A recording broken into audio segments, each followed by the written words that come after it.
The chandeliers of Le Ciel restaurant cast a golden glow across the marble floors, illuminating the carefully arranged tables draped in pristine white linen.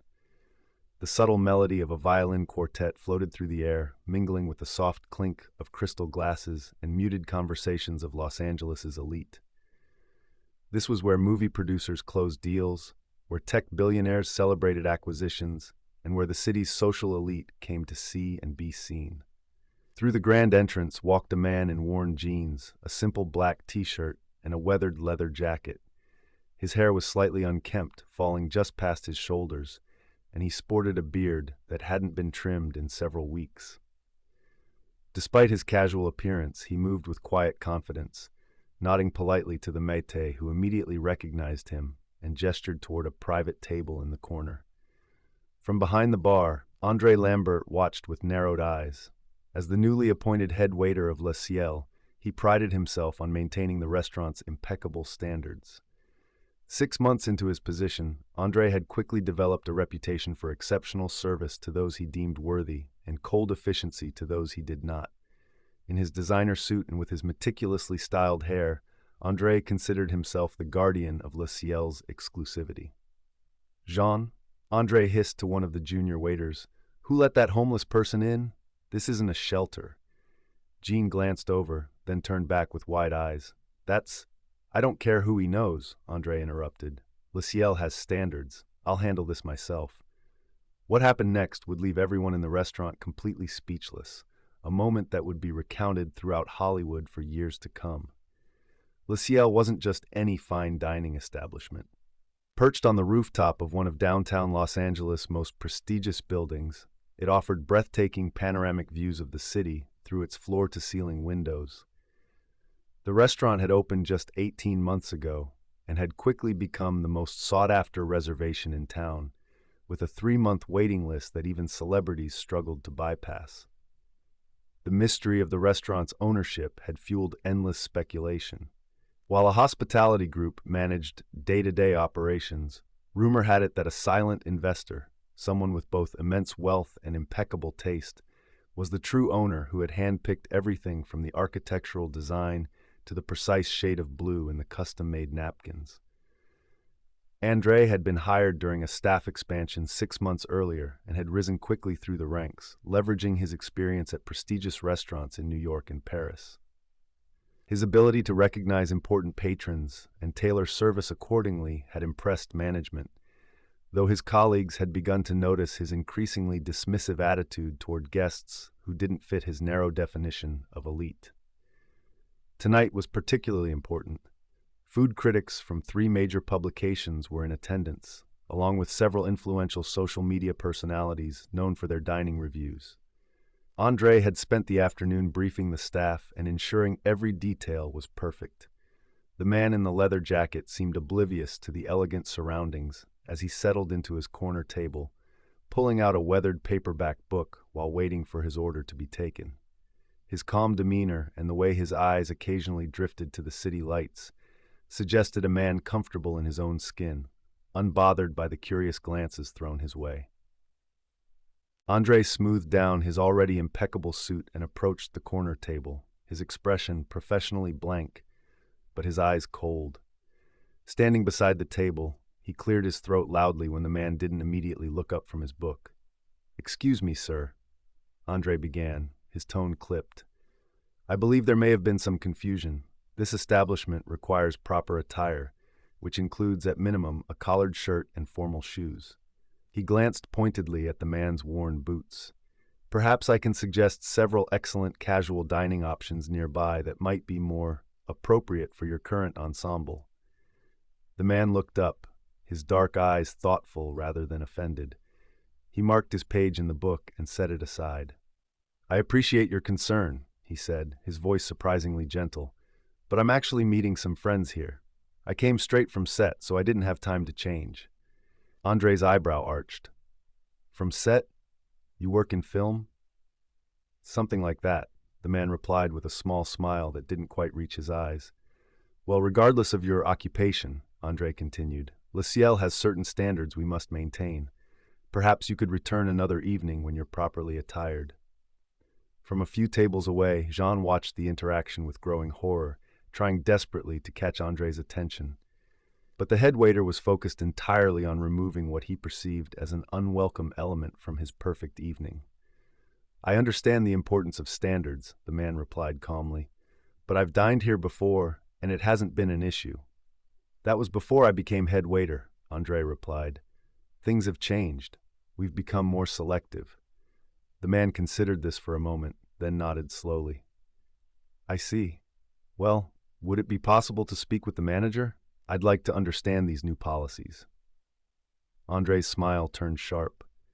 "Of course, though I should warn you, Ms. Garcia is quite strict about our dress code. She'll simply tell you the same thing I have, just perhaps not as politely." "I'd still like to speak with her, if possible." "Very well." Andre turned, catching Jean's eye and gesturing for him to approach. "Please inform Miss Garcia that we have a situation requiring her attention." Jean hurried away, his face pale, while Andre stood guard at the table as if preventing an escape. The man simply reopened his book and continued reading, seemingly unperturbed by the confrontation.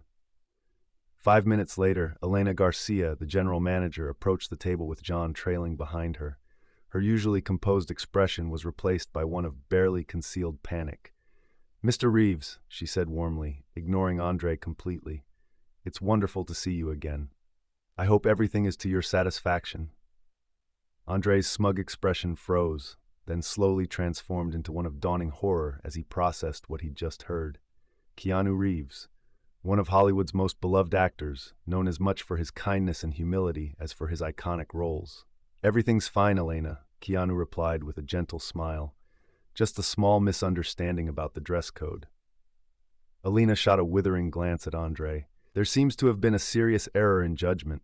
Mr. Reeves is always welcome at Le Ciel, exactly as he is." She turned back to Keanu. "Please accept our sincere apologies. Your usual selection will be brought out shortly." As Elena guided a shell-shocked Andre away from the table, Keanu returned to his book, seemingly unbothered by the entire interaction. Several nearby diners who had witnessed the exchange were now whispering excitedly and casting glances toward the actor's table.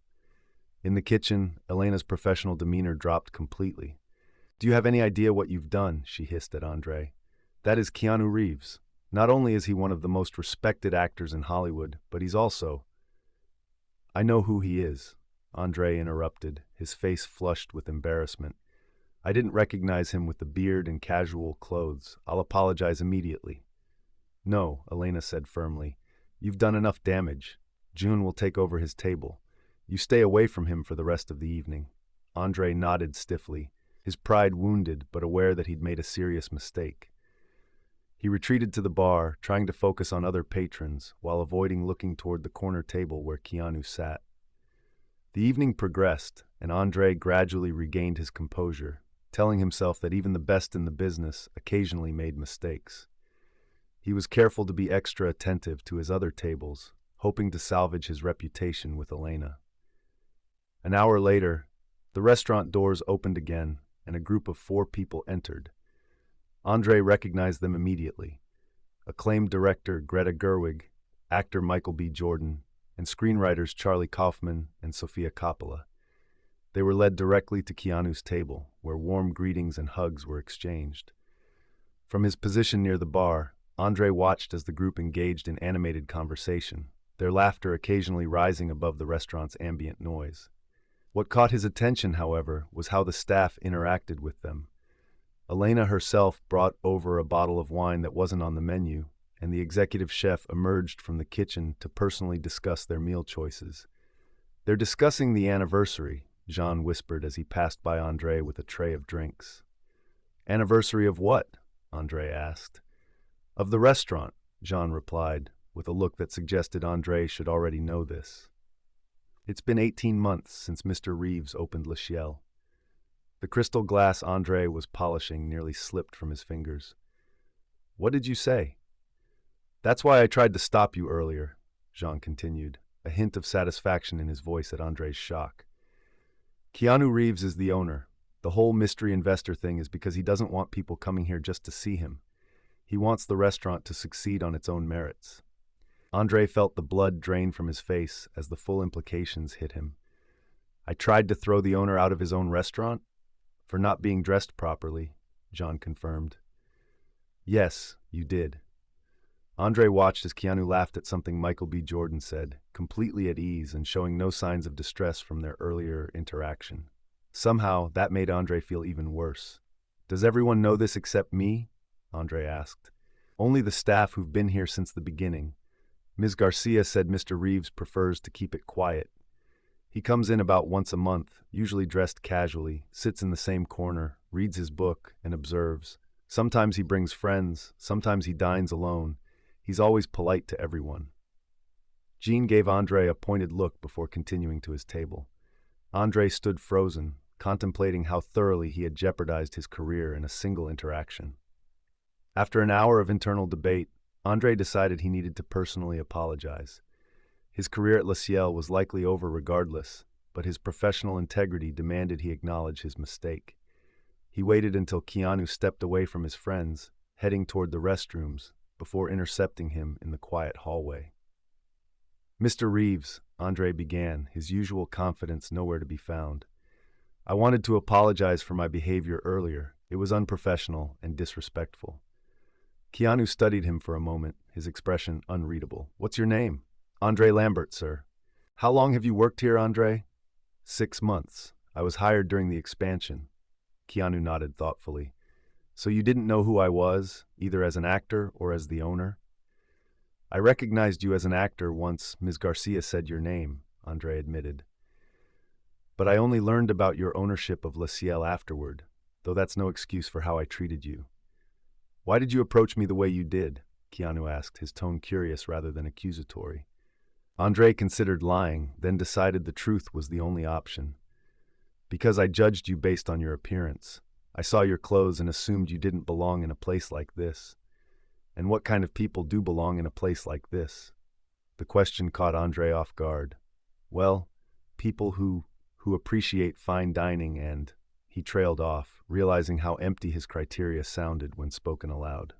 When I created this restaurant, Keanu said quietly, I wanted it to be a place where exceptional food and service were available to anyone who appreciated them, not just those who looked a certain way or had a certain status. The view from up here belongs to everyone, don't you think? Andre was silent, having no response that wouldn't further reveal his own prejudices. I'm not angry with you, Andre, Keanu continued, but I am curious. If you had known who I was from the beginning, would you have treated me differently? Yes, Andre admitted. That's the problem, isn't it? Keanu said with a sad smile.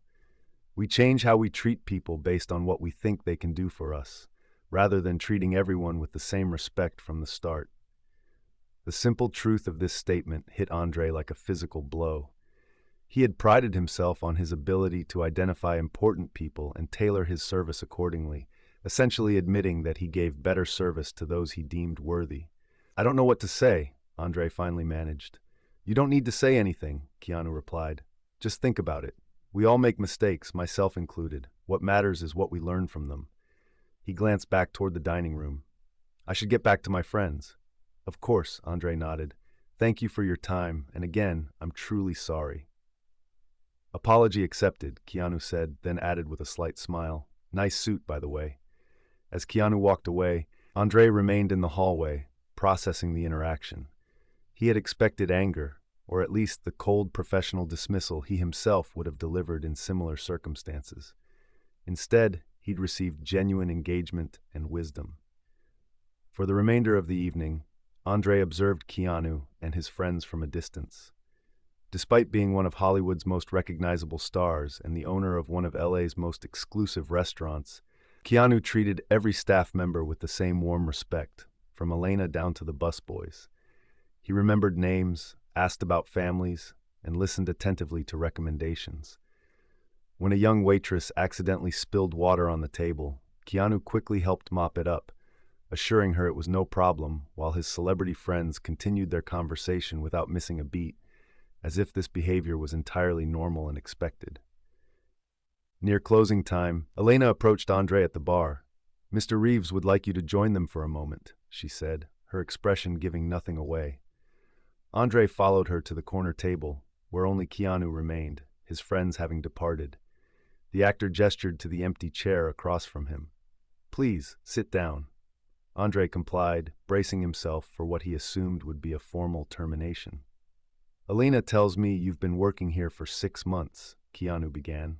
"She says you're very good at what you do, attentive to detail, knowledgeable about the menu, efficient with the staff." "Thank you," Andre replied cautiously. "She also mentioned that you sometimes make certain guests feel less welcome than others." Andre looked down at the table. "I've been told I can be selective with my attention."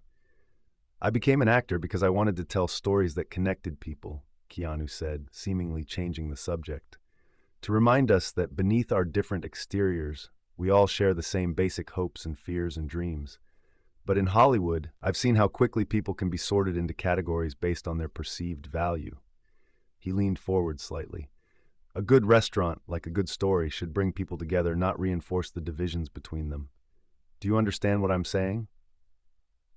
"I think so," Andre replied. "You're saying I've been perpetuating the very kind of elitism you opened this restaurant to counteract." Keanu smiled. "Exactly. I could fire you for that. It would be the easy solution." Andre tensed, waiting for the inevitable. "But I don't think that would accomplish anything meaningful," Keanu continued. "Instead, I have a different proposal. I'd like you to spend 1 week working with our community outreach program." "Community outreach program?" Andre repeated, confused. "Every Monday, when the restaurant is closed to the public, we open for a special lunch service for people from homeless shelters, transitional housing programs, and low-income senior centers," Keanu explained. "We serve the same menu, with the same service, in the same setting as our regular patrons receive." Andre was speechless. He'd had no idea such a program existed. "It's not publicized," Keanu continued, as if reading his thoughts. "It's not for publicity or tax breaks. It's because everyone deserves to be treated with dignity and to experience beauty in their lives, regardless of their circumstances." "And you want me to work these Monday services?" "For 1 month," Keanu confirmed. "Same position, same responsibilities, head waiter. The only difference is the clientele. After that, if you still want to work at Le Ciel, we can discuss your future here. If not, I'll provide an excellent reference for wherever you choose to go next." Andre considered the offer. It wasn't a punishment. It was an opportunity to see the world through a different lens. "I accept," he said finally. "And thank you for not firing me on the spot." "I would have." Keanu laughed softly. "That's precisely why I'm not. Good night, Andre." The Monday lunch service was in full swing. Andre moved efficiently between tables, refilling water glasses and ensuring each guest's needs were met. Today's visitors were from a women's shelter downtown, many of them escaping domestic violence situations with their children. "How is everything, Miss Coleman?" Andre asked, approaching a table where a woman in her 40s sat with 2 young children. "It's wonderful," she replied, her eyes bright with unshed tears. "I haven't been somewhere this beautiful since before." She trailed off, glancing at her children. "I'm glad you're enjoying it," Andre said sincerely. "The chocolate soufflé for dessert is particularly special today. Our pastry chef has been perfecting the recipe all week." "Real chocolate soufflé?" the woman's daughter asked, eyes wide. "Like in the movies?" "Exactly like in the movies," Andre confirmed with a wink. "Even better, actually, because you get to eat it afterward." As he moved to the next table, Andre caught sight of a familiar figure near the entrance. Keanu stood watching the dining room, dressed in his usual casual attire. Their eyes met, and Keanu gave him a small nod of acknowledgement before quietly slipping out. Andre continued his rounds, remembering how, just 3 months ago, he would have dismissed everyone in this room based solely on their appearance. Now, he knew their names, their stories, and had come to look forward to these Monday services more than any other workday. Later that evening, as the regular dinner service began, a well-dressed couple complained about being seated too close to the kitchen. Andre handled them with perfect professional courtesy, but felt none of the old need to impress them or earn their approval. "You seem different," Jean commented as they prepared for the evening rush. "More at peace." Andre considered this. "I am," he admitted. "I finally understand what this place is really about. And what's that? Andre smiled, thinking of Keanu's words from their first real conversation. It's about the view belonging to everyone. Outside the windows of Le Ciel, the lights of Los Angeles began to twinkle in the gathering dusk, a constellation of human lives and stories spread out below them, all equal when viewed from above, all worthy of the same respect and dignity. Andre straightened his tie and prepared to welcome the evening's first guests, determined to make each one feel like the most important person in the room, not because of who they were, but simply because they were.